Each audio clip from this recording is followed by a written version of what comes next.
Bonjour à tous, vous êtes en train de faire des révisions pour les concours du CAPES, de l'agrégation, et je crois savoir que vous avez quelques soucis avec les propositions subordonnées. En fait, généralement, vous connaissez plusieurs types ou sous-types de propositions subordonnées et vous avez du mal à vous y retrouver dans tous ces types, ces sous-types de propositions subordonnées.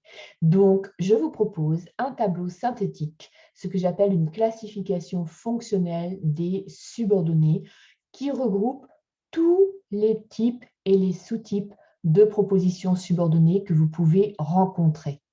Alors, remarquez bien, dans la première colonne, j'ai distingué trois grands types, les propositions subordonnées nominales, les propositions subordonnées adverbiales et les propositions subordonnées adjectivales. Les propositions subordonnées nominales, ce sont ces propositions que dans certaines grammaires, on désigne par le terme de complétive. Nominale, complétive, c'est la même chose. Ce sont deux façons différentes de désigner les mêmes propositions subordonnées. Les propositions subordonnées nominales sont ainsi appelées parce qu'elles peuvent occuper les mêmes fonctions syntaxiques qu'un syntagme nominal. Vous savez qu'un syntagme nominal peut être sujet, peut être attribut, peut être complément. Eh bien, c'est la même chose pour les propositions subordonnées nominales. Donc, si vous trouvez une proposition subordonnée nominale qui occupe la fonction de sujet ou d'attribut ou de complément, eh bien, c'est bien une proposition subordonnée nominale. Pour les adverbiales, eh bien, vous allez vous rendre compte que ce sont des propositions qui occupent les mêmes fonctions que celles que peut occuper un adverbe. Vous allez avoir des propositions qui sont, par exemple, des circonstants de temps, qui fonctionnent en fait comme l'adverbe yesterday, qui est généralement circonstant de temps dans une phrase. Donc, ces propositions qui occupent le rôle de circonstant, on dit d'elles qu'elles occupent un rôle adverbial et donc on les a baptisées des propositions subordonnées adverbiales. Les propositions subordonnées adjectivales, quant à elles, occupent les mêmes fonctions qu'un adjectif, c'est-à-dire qu'elles peuvent être soit apposées à un syntagme nominal. Vous avez des syntagmes adjectivaux qui sont apposés à des syntagmes nominaux. C'est la même chose pour les propositions subordonnées adjectivales. Elles peuvent aussi être épithètes d'un nom à l'intérieur d'un syntagme nominal. Donc, c'est la fonction occupée par la subordonnée qui vous permet dans un premier temps de voir si vous êtes dans la catégorie des nominales ou bien dans la catégorie des adverbiales ou encore dans la catégorie des adjectivales. Une fois que vous avez déterminé si votre proposition est sujet, complément, circonstant, épithète, apposé, etc., vous savez si vous avez affaire à une nominale, une adverbiale ou une adjectivale.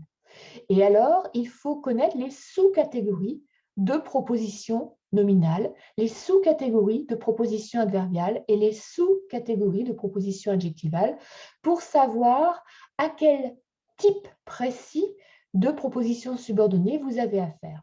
Prenons les subordonnées nominales. Ce sont les pires, en fait, puisque vous avez 8 sous-types, sous-catégories de propositions nominales. Donc, les nominales, encore une fois, c'est la même chose que complétive. Hein. J'utilise les deux termes sans changement sémantique. Donc, parmi les nominales, parmi les complétives, vous trouvez celles en VAT ou zéro, introduites par la conjonction de subordination VAT ou la conjonction de subordination zéro. Vous trouvez les interrogatives indirectes, les exclamatives indirectes, les relatives, les infinitives, les propositions à base verbale nue, les propositions en ing, les propositions en en. Tout ça, c'est à apprendre par cœur, en fait. Il faut que vous puissiez, dans votre tête, ouvrir le tiroir subordonné nominal et voir les 8 sous-types de subordonnées nominales pour identifier à quel sous-type vous avez affaire.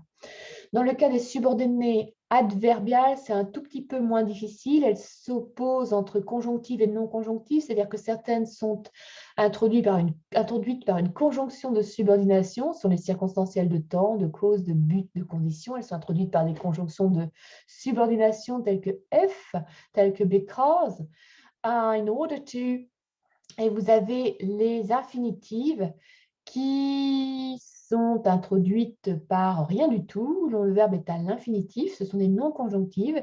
Vous avez les participiales en ing aussi, vous avez les participiales en en, parmi les adverbiales. Parmi les propositions subordonnées adjectivales, vous allez avoir les relatives. Alors, ne confondez pas les relatives adjectivales avec les relatives nominales, hein. Dans les nominales, vous voyez qu'il y a des relatives aussi. Ici, ces relatives nominales se distinguent des relatives adjectivales, puisque les relatives nominales sont aussi appelées des relatives sans antécédent ou à antécédent fusionné. Cela veut dire qu'elles sont introduites, ces relatives nominales, par un pronom relatif qui n'a pas d'antécédent apparent. Alors que les relatives adjectivales, ce sont les bonnes vieilles relatives que vous connaissez bien normalement. Ce sont des relatives introduites par un pronom relatif ou un adverbe relatif qui a, à l'extérieur de la relative, un antécédent. Parmi les adjectivales, vous allez trouver en outre les infinitives, les participiales en ing et les participiales en en. Donc, ce que vous pouvez constater, c'est que quand vous avez une proposition en en, en ing ou une proposition infinitive, il faut faire très attention à sa fonction parce qu'elle peut être soit nominale, soit adverbiale, soit adjectivale. On a retrouvé ces trois types de propositions dans les trois grandes catégories que je vous ai données. Alors, ce tableau vise à synthétiser les propositions subordonnées qui existent en anglais. Bien évidemment, pour maîtriser ces propositions, il faut étudier chacune des sous-catégories et s'entraîner dans des exercices à bien les reconnaître. Mais j'espère que ce tableau pourra déjà vous aider à mieux appréhender le fonctionnement des propositions subordonnées et que ainsi vous pourrez mieux réussir vos épreuves du CAPES et de l'agrégation. Je vous souhaite vraiment bon courage dans vos révisions. Ne vous découragez pas, à garder le moral et à très bientôt pour d'autres vidéos.